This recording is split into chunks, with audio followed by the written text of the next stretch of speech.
Good morning. Vivekananda competition classes में आपका स्वागत है।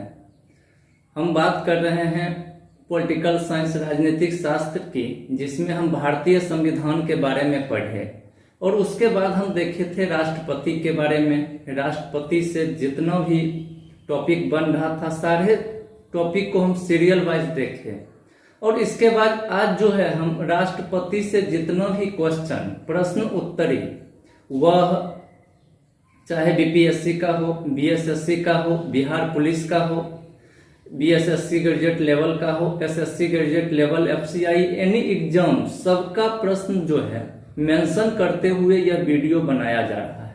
इसमें आप देखेंगे कि जितना भी हम वीडियो पीछे देखे हैं और टोटल क्वेश्चन जो है वहीं से पूछा है और आगे भी आने की संभावना है।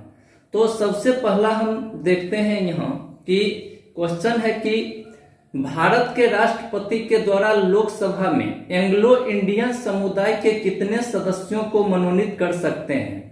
तो जिस समय हम पढ़ रहे थे उस समय देखे थे एक अनुच्छेद 331 जिसमें पढ़े थे 2 एंग्लो इंडियन को राष्ट्रपति अपने द्वारा मनोनीत करते हैं और यह जो है 2012 एफसीआई में क्वेश्चन पूछा गया है। अगला है कि भारतीय संसद के दोनों सदनों का सभापतित्व कौन करते हैं। तो सभापतित्व करने का काम किसका होता है? लोकसभा के अध्यक्ष। 108 अनुच्छेद में हम पढ़े थे कि संयुक्त बैठक को राष्ट्रपति बुलाते हैं, लेकिन उसकी अध्यक्षता जो है लोकसभा अध्यक्ष करते हैं। संविधान की संकल्पना का उद्भव सबसे पहले कहां हुआ था? संविधान की संकल्पना का उद्भव सबसे पहले कहां हुआ? तो यह हुआ था ब्रिटेन में और हम देखे थे कि ब्रिटेन के ही संसदीय व्यवस्था को भारत में भी अपनाया गया था। यह भी आपको 2011 सीटेट में पूछा हुआ है। राज्यसभा में मनोनीत सदस्यों की अधिकतम संख्या कितनी होती है? तो राज्यसभा में अधिकतम संख्या कितनी राष्ट्रपति मनोनीत करते हैं? 12 को मनोनीत करते हैं। यह अनुच्छेद 80 में हम पढ़े थे और इस पे 3 क्वेश्चन 3 टाइप का एग्जाम में पूछा गया है। एक तो राज्यसभा के सदस्यों को मनोनीत करने का अधिकार किसे है? तो वह राष्ट्रपति का है। फिर एक है कि राष्ट्रपति जो है अपने साहित्य से, कला से, विज्ञान के क्षेत्रों से कितने लोगों का राज्यसभा में मनोनीत करते हैं? तो 12 का करते हैं। क्वेश्चन वही है सेम। भारत में अगला क्वेश्चन है कि भारत में सेनाओं के सर्वोच्च सेनापति कौन होते हैं? तो पढ़े थे कि सेनापति, सर्वोच्च सेनापति जो है वह राष्ट्रपति होते हैं तीनों सेनाओं का, जल सेना, थल सेना और वायु सेना। भारत के संविधान सभा के अस्थायी अध्यक्ष कौन थे? तो डॉक्टर राजेंद्र प्रसाद। और पढ़े थे वो अस्थायी के बारे में सच्चिदानंद सिन्हा। और इसमें अस्थायी नहीं भी अगर डायरेक्ट भी पूछता है कि भारत के संविधान के अध्यक्ष कौन थे, तो डॉक्टर राजेंद्र प्रसाद। फिर अगला देखते हैं कि भारत का संविधान भारत को कैसे वर्णित करता है। कि पहला भी हम पढ़े थे कि भाग 1 में और अनुच्छेद 1 का 1 जब देख रहे थे उस समय कि भारत जो है वह राज्यों का संघ है। यह भी क्वेश्चन आपको रेलवे एएसएम 2006 में पूछा गया है।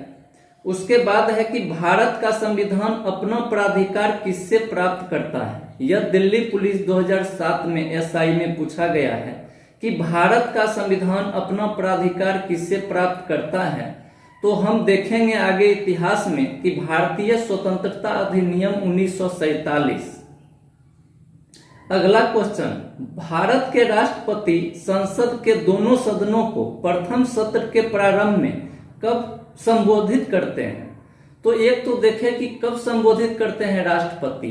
तो देखे थे कि जिस समय संसद लोकसभा का चुनाव होता है, चुनाव होने के जस्ट बाद जो सत्र बैठेगी, किसके भाषण से? अभिभाषण से शुरू होगा, राष्ट्रपति के अभिभाषण से। और प्रत्येक वर्ष में पहला सत्र प्रारंभ किनसे होता है? अभिभाषण से। तो राष्ट्रपति के अभिभाषण से।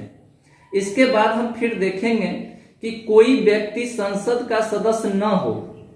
फिर यहां संसद नहीं सांसद की बात करते हैं कि कोई व्यक्ति संसद का सदस्य न हो, क्या उसे मंत्री नियुक्त किया जा सकता है? हाँ, उसे मंत्री नियुक्त किया जा सकता है, लेकिन उसके लिए 6 माह के अंदर वह संसद का सदस्य होना चाहिए। वह लोकसभा का सदस्य हो या फिर राज्यसभा का। यह बीपीएससी 2008 में यह क्वेश्चन डाला गया है।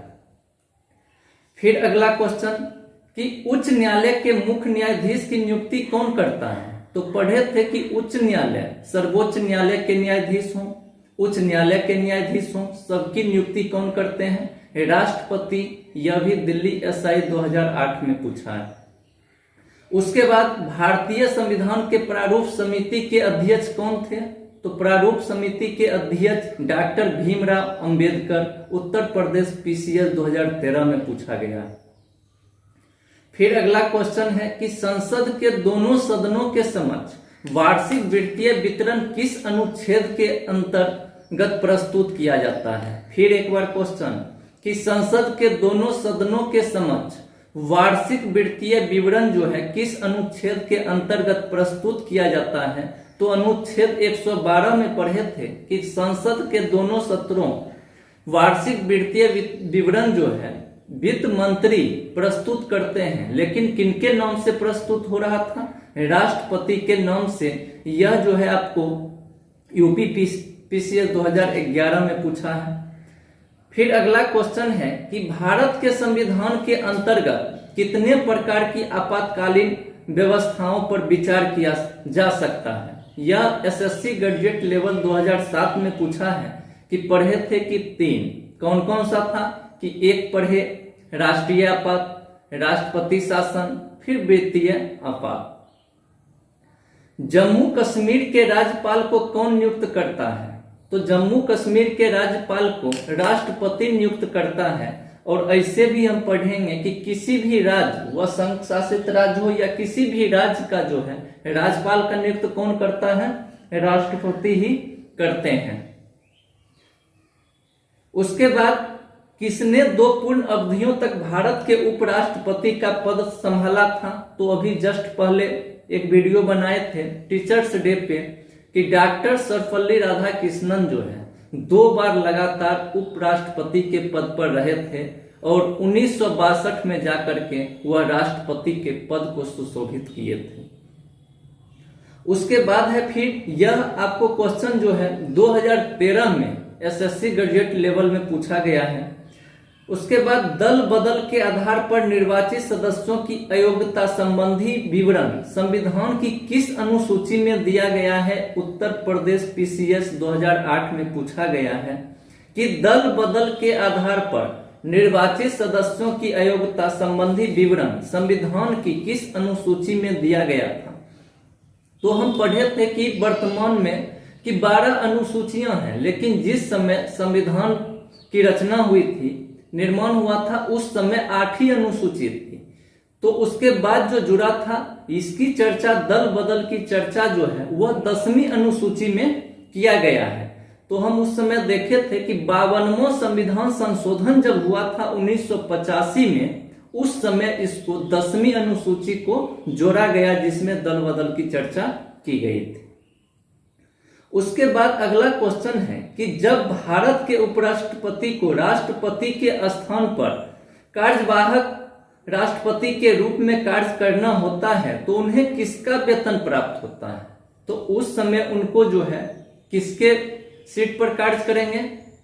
तो राष्ट्रपति, तो उनका वेतन जो है राष्ट्रपति का वेतन मिलेगा।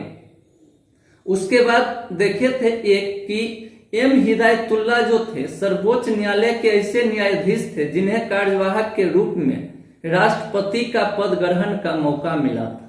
इसको भी ध्यान में रखेंगे कि एक ही मात्र ऐसे राष्ट्रपति, कार्यवाहक राष्ट्रपति हुए थे, एम हिदायतुल्लाह, जो कि सर्वोच्च न्यायालय के न्यायाधीश थे, उनको भी। इसका मतलब क्या था कि उस समय उपराष्ट्रपति भी अपने पद पर नहीं होंगे।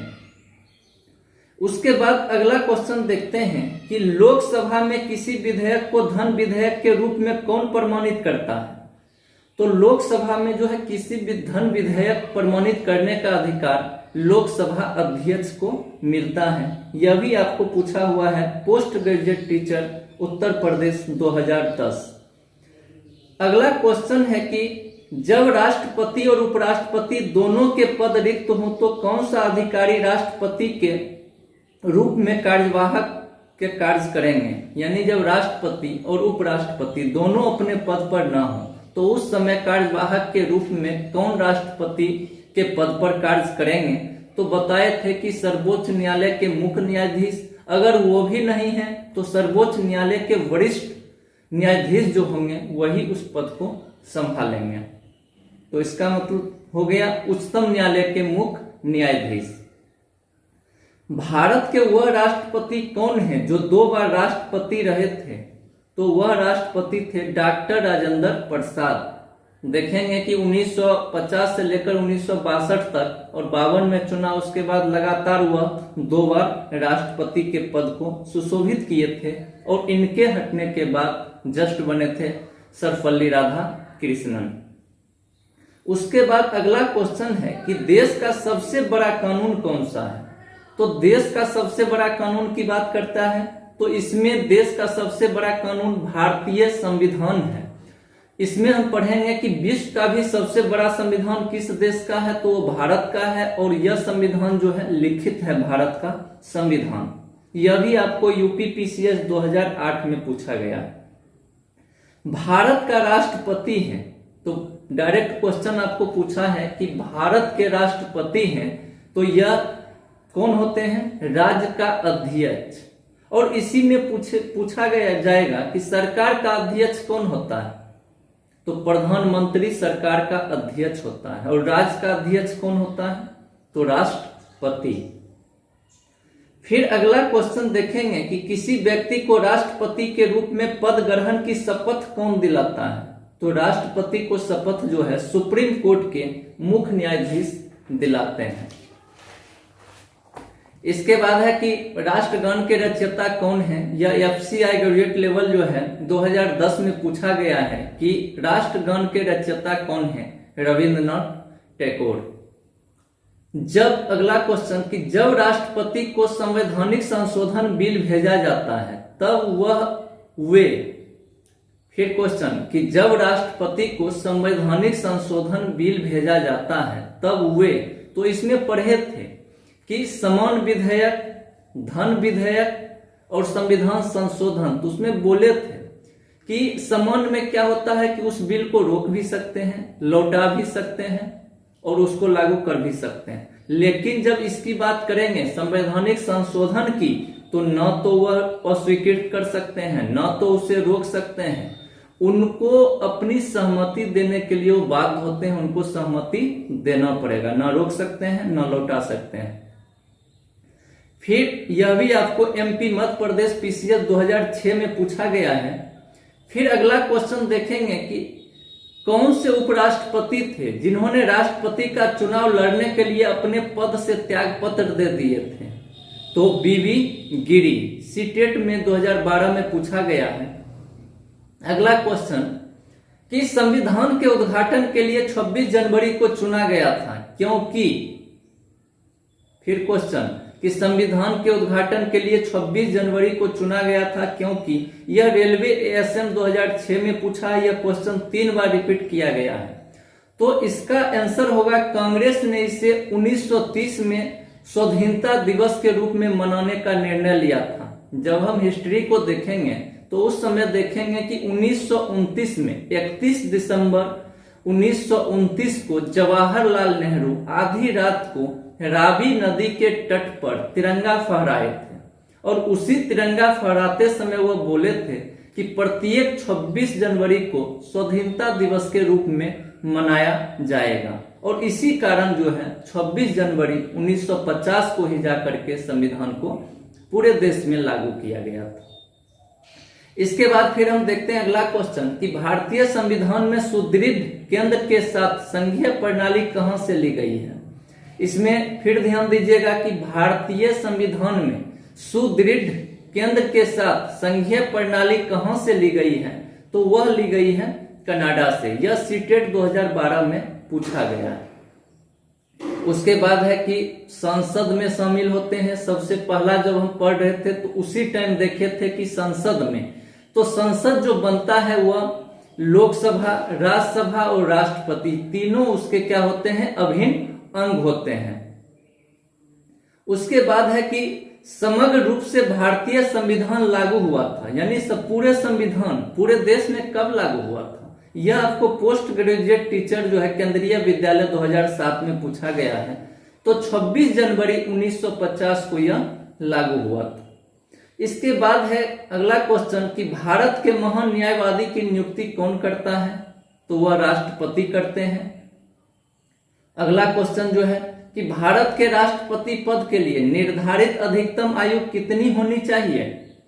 हम पढ़ाए थे उस समय कि न्यूनतम आयु जो है 35 वर्ष होना चाहिए, लेकिन अधिकतम आयु इसका जो है क्लियर नहीं है। अधिकतम आयु की कोई सीमा नहीं होती है, जब तक वो चाहे बने रह सकते हैं, लेकिन उनका सीमा क्या है कि 5 साल तक के लिए बनेंगे और फिर उसका चुनाव होगा।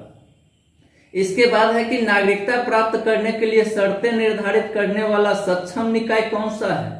नागरिकता हम जो पढ़ते हैं कि किन्हीं भी की योग्यता में कि वह भारत का नागरिक होना चाहिए, तो भारत का नागरिक हम कैसे मानेंगे, तो इसको निर्धारित कौन करता है, तो वह करता है संसद। अगला क्वेश्चन कि संविधान की व्याख्या कौन करते हैं। संविधान की जो व्याख्या है, संवैधानिक नियम का पालन कराने का काम होता है किनका, न्यायपालिका का।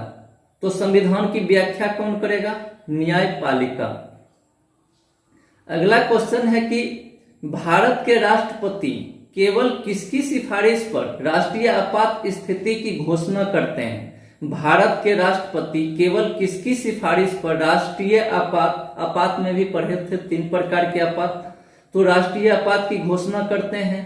तो वह संघ के मंत्री परिषद, कैबिनेट मंत्री जो पढ़ते हैं, प्रधानमंत्री, वित्त मंत्री, विदेश मंत्री, ये सब जो होते हैं, इन्हीं के वह सिफारिश पर घोषणा करते हैं। फिर अगला क्वेश्चन देखेंगे कि भारत में राष्ट्रपति भवन का किस ब्रिटिश वास्तुकार ने डिजाइन तैयार किया था। राष्ट्रपति भवन जो हम बात करते हैं उसका डिजाइन किसने बनाया था, तो एडविन लुटियंस ने। कौन, एडविन लुटियंस। इसके बाद अगला क्वेश्चन है कि कौन से ऐसे राष्ट्रपति थे जिनका निधन उनके कार्यकाल में हो गया था। तो इसमें हम देखेंगे एक डॉक्टर जाकिर हुसैन और एक फखरुद्दीन अली अहमद। अभी तक देखेंगे तो 4 जो हैं मुस्लिम संप्रदाय के राष्ट्रपति बने थे, जिनमें 2 को याद रखेंगे कि डॉक्टर जाकिर हुसैन और फखरुद्दीन अली अहमद जो है, जिनका निधन जो है उनके कार्यकाल में ही हो गया। उसके बाद हम देखते हैं कि एक और ध्यान रखेंगे कि राष्ट्रपति पूछता है कि क्रम पूछ देता है कि राष्ट्र किस क्रम के यह। जैसे हम पढ़ते हैं कि 14वें राष्ट्रपति डॉक्टर रामनाथ कोविंद, तो यह जो होता है यह व्यक्ति के क्रम के अनुसार होता है यह जो। लेकिन अगर क्रमांक के अनुसार हम बात करेंगे, अगर पूछ देगा क्रमांक के अनुसार, तो 15वां हो जाएगा। इसका कारण क्या है कि हम देखे हैं कि शुरू में ही डॉक्टर राजेंद्र प्रसाद जो है लगातार 2 बार राष्ट्रपति के पद पर रहे थे। तो व्यक्ति के क्रम के अनुसार अगर पूछेंगे, 14वां ऐसे एग्जाम में जो भी पूछता है वो व्यक्ति के क्रम के अनुसार पूछता है। तो 14वें राष्ट्रपति के रूप में डॉक्टर रामनाथ कोविंद राष्ट्रपति बने थे। अगला क्वेश्चन है कि सबसे अधिक दिनों तक कौन राष्ट्रपति रहे थे। तो लगातार आज तक मात्र एक ही राष्ट्रपति बने जो 2 बार बने थे, डॉक्टर राजेंद्र प्रसाद। अगला फिर है कि भारत के कौन ऐसे राष्ट्रपति थे जो लोकसभा के अध्यक्ष भी थे। तो वह थे नीलम संजीव रेड्डी, और इन्हीं का नाम भी याद रखेंगे कि यह निर्विरोध निर्वाचित हुए थे, निर्विरोध। अगला जो है प्रश्न 2016 में पूछा गया है कि प्रथम महिला राष्ट्रपति कौन थी। भारत की प्रथम महिला राष्ट्रपति कौन थी, तो वह 12वें राष्ट्रपति के रूप में निर्वाचित हुए थे, श्रीमती प्रतिभा देवी सिंह पाटिल। और इस प्रकार जो है कि फिर अगला देखते हैं, और टोटल जितना भी प्रश्न है यह सब एग्जाम में पूछा हुआ प्रश्न है, इसको एक बार बारीकी से देखें। फिर एक क्वेश्चन है कि राष्ट्रपति के निर्वाचक मंडल के कौन सदस्य होते हैं। तो राष्ट्रपति के निर्वाचक मंडल के कौन सदस्य होते हैं, तो हम पढ़े थे कि एक अनुच्छेद 54 कि अनुच्छेद 54 में क्या था कि उनके सदस्य कौन होंगे, कि सबसे पहला देखें कि लोकसभा के निर्वाचित सदस्य जो होंगे वो होंगे, राज्यसभा के निर्वाचित सदस्य वो होंगे, सभी राज्यों के विधायक जो है निर्वाचित विधायक वो सदस्य होंगे। और बाद में हम पढ़े थे कि 17वें संविधान संशोधन अधिनियम 1992 में दिल्ली के निर्वाचित विधायक और पांडुचेरी के निर्वाचित विधायक भी इसमें भाग लेंगे। तो क्या क्या हो गया कि लोकसभा के निर्वाचित सदस्य, राज्यसभा के निर्वाचित सदस्य, विधानसभा के निर्वाचित विधायक सदस्य और दिल्ली और पांडुचेरी के निर्वाचित विधायक। उसके बाद फिर हम अगला क्वेश्चन देखते हैं कि भारतीय राष्ट्रपति के विषय में निम्नलिखित कथनों पर विचार कीजिए। तो यह कथन दे देता है कि वह भारत का नागरिक हो, तो एकदम होना चाहिए। वह 35 वर्ष की आयु पूरी कर चुकी हो, एकदम होना चाहिए। वह संसद का सदस्य निर्वाचित होने की योग्यता रखती हो। यह जो है कि योग्यता लोकसभा के, यहाँ दिया गया है संसद के, वहां हमको क्या याद करना है, लोकसभा के सदस्य होने की योग्यता रखते हो। इसके बाद क्या है क्वेश्चन कि भारत का राष्ट्रपति अपना त्यागपत्र किसको संबोधित करते हैं। तो भारत के राष्ट्रपति जो है अपना त्यागपत्र उपराष्ट्रपति को देते हैं। यह अनुच्छेद 56 का जब एक पढ़ेंगे तो उसमें पढ़ेंगे कि उपराष्ट्रपति जो अपना प्रतिवेदन किनको देंगे, उपराष्ट्रपति को। और उपराष्ट्रपति का काम होता है कि वो तत्काल जा करके किनको, यह कि लोकसभा अध्यक्ष को यह सूचना दे दे। उसके बाद जो हम देखेंगे अगला क्वेश्चन जो है कि भारत के राष्ट्रपति या उपराष्ट्रपति के निर्वाचन के संबंध में विवादों का समाधान कौन कर सकता है। तो बताए थे कि सुप्रीम कोर्ट के न्यायाधीश जो होते हैं, यानी भारत के सर्वोच्च न्यायालय, इस पर जो है अगर तकरार हो जाता है तो कौन करेंगे, सर्वोच्च न्यायालय। इसके बाद फिर हम देखते हैं कि भारत के राष्ट्रपति पर महाभियोग चलाया जा सकता है। तो राष्ट्रपति पर महाभियोग चलाया जा सकता है। और जैसे हम अभी जो पंचायती राज की बात करेंगे तो पंचायती राज में बात करते हैं तो उसमें आता है अविश्वास प्रस्ताव। वहां भी जब हम देखेंगे तो किसी भी मंत्री पर अविश्वास प्रस्ताव लगता है, लेकिन जब हम राष्ट्रपति की बात करेंगे तो उन पर कौन सा लगाया जाता है, महाभियोग। संविधान के अनुच्छेद 61 में देखे थे कि किसमें, संविधान के अनुच्छेद 61 कि राष्ट्रपति पर महाभियोग चलाया जा सकता है। कब चलाया जाता है कि जब यह संवैधानिक नियम का पालन न करते हो, उसका अतिक्रमण होता है, उस स्थिति में यह संसद के किसी भी सदन से लाया जा सकता है, लेकिन इसके लिए 2/3 बहुमत से पारित होना चाहिए। उसकी सूचना भी उनको 14 दिन पहले देना पड़ता है। फिर अगला हम क्वेश्चन देखेंगे कि भारत के राष्ट्रपति के पद के लिए निर्वाचन का आयोजन कौन करता है। भारत में एक राष्ट्रपति होगा, इस पद के निर्वाचन का आयोजन कौन करता है। तो भारत का निर्वाचन आयोग अनुच्छेद 324 का एक देखेंगे कि भारत का निर्वाचन आयोग, तो पढ़ेंगे ऐसे कि कोई भी यहाँ जो इलेक्शन हो रहा है, चुनाव जो होता है, सब में जो है भारत के निर्वाचन आयोग ही करवाते हैं। फिर देखेंगे कि राष्ट्रपति का अध्यादेश कितनी अवधि के लिए लागू रहता है। तो अनुच्छेद 123 में हम पढ़े थे कि अध्यादेश, राष्ट्रपति का अध्यादेश जारी करना, कि किस स्थिति में, कि जब सदन का कोई सदन का जो है, संसद का कोई भी सदन न चल रहा हो, उस समय अगर कोई देश के साथ विकट परिस्थिति हो, कोई परिस्थितियां हो, उस समय कार्यवाही की आवश्यकता हो, तो उस समय जो है राष्ट्रपति अध्यादेश जारी करते हैं। अध्यादेश को पुनः क्या होता है कि 2 माह के अंदर कहाँ देना पड़ता है, संसद में पेश करना पड़ता है, और वहां पेश करने के बाद 6 सप्ताह के अंदर यह स्वतः लौट आता है। लेकिन अगर यह संसद में पारित हो जाता है तो यही एक क्या बन जाता है, अधिनियम बन जाता है। तो यह जो एग्जाम क्वेश्चन तो बहुत सारे हैं, तो एक हम पीडीएफ बनाएंगे और पीडीएफ बना के उस पर डालेंगे कि जिसको आप लोग लोड करके इस क्वेश्चन को बनाइएगा। और लगभग जो है 145 क्वेश्चन जो है 2006 से लेकर के 2018 तक 145 क्वेश्चन राष्ट्रपति से पूछा गया है एग्जाम में। वह ग्रुप डी में, बिहार पुलिस में, बीपीएससी में, बीएसएससी में, एसएससी ग्रेजुएट लेवल, यानी एग्जाम मिला करके 142 क्वेश्चन है। तो इसका हम पीडीएफ भी बनाएंगे और 142 में 2 क्वेश्चन जो है अभी तक इससे बाहर है, जो हम वीडियो बना चुके हैं, पढ़ा चुके हैं। यानी 140 क्वेश्चन आपको उस वीडियो से मिलेगा। इस पूरे वीडियो को देखें सीरियल वाइज, एक भी क्वेश्चन राष्ट्रपति से आपका बाहर नहीं जाएगा। हर एक टॉपिक पर ध्यान दें, उसको समझें। वीडियो अच्छा लगे तो इसको सब्सक्राइब भी करें, दोस्तों में शेयर भी करें। थैंक यू, धन्यवाद। एग्जाम के लिए शुभकामनाएं।